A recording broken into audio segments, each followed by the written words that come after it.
ವೀಕ್ಷಕರಿಗೆ ನಮಸ್ಕಾರ. ನಮ್ಮ ಚಾನಲ್ಗೆ ಸ್ವಾಗತ. ದತ್ತಾತ್ರೇಯರು ಮಾಘ ಮಾಸದ ಮಹಿಮೆಯನ್ನು ಕಾರ್ತ್ಯವೀರ್ಯಾರ್ಜುನನಿಗೆ ವಿವರಿಸಿ ಹಾಗೂ ಶಿವಪೂಜೆ ಮಹಿಮೆಯನ್ನು ನಿರೂಪಿಸಿದರು ಎಂದು 23ನೇ ಅಧ್ಯಾಯದಲ್ಲಿ ನಾವು ತಿಳಿದುಕೊಂಡಿದ್ದೇವೆ. ಈಗ 24ನೇ ಅಧ್ಯಾಯಕ್ಕೆ ಹೋಗೋಣ. ದತ್ತಾತ್ರೇಯ ಸ್ವಾಮಿಯು ಕಾರ್ತ್ಯವೀರ್ಯಾರ್ಜುನನಿಗೆ ಮಾಘ ಮಾಸ ಮಹಾತ್ಮೆಯನ್ನು ನಿರೂಪಿಸತೊಡಗಿದರು.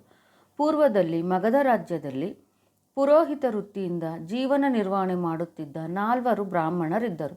ಅವರಲ್ಲಿ ಪ್ರತಿಯೊಬ್ಬರಿಗೂ ವಿವಾಹ ಯೋಗ್ಯರಾದ 4 ಕನ್ಯೆಯರು ಜನಿಸಿದರು. ಸ್ವಲ್ಪ ದಿನಗಳ ನಂತರ ಆ ಗ್ರಾಮದ ಕೊಳದಲ್ಲಿ ಸ್ನಾನ ಮಾಡಲು ಗುರುಕುಲದಲ್ಲಿ ವಿದ್ಯಾರ್ಥಿಯಾಗಿದ್ದ ಸ್ನಾತಕನೊಬ್ಬನು ಆಗಮಿಸಿದನು.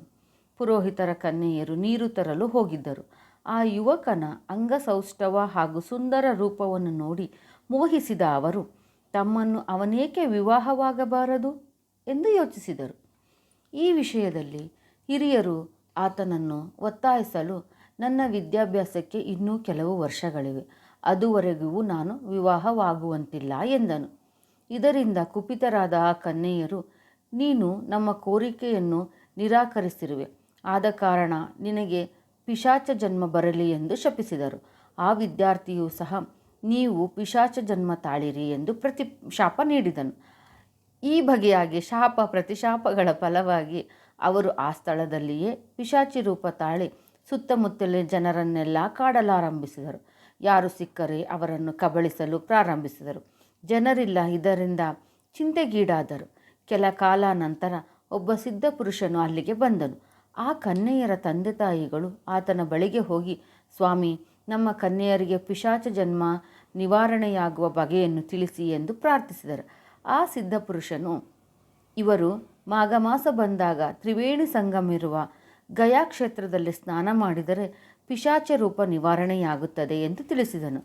ಸಿದ್ಧ ಪುರುಷನ ಮಾತುಗಳಂತೆ ಆ ಕನ್ಯೆಯರ ಮಾತಾಪಿತರು ಮಾಘ ಮಾಸಕ್ಕಾಗಿ ಕಾದು ಮಾಘದಲ್ಲಿ ತ್ರಿವೇಣಿ ಸಂಗಮದಲ್ಲಿ ಆ ಪಿಶಾಚ ರೂಪದಲ್ಲಿದ್ದ ಕನ್ಯೆಯರಿಗೆ ಸ್ನಾನ ಮಾಡಿಸಿದರು.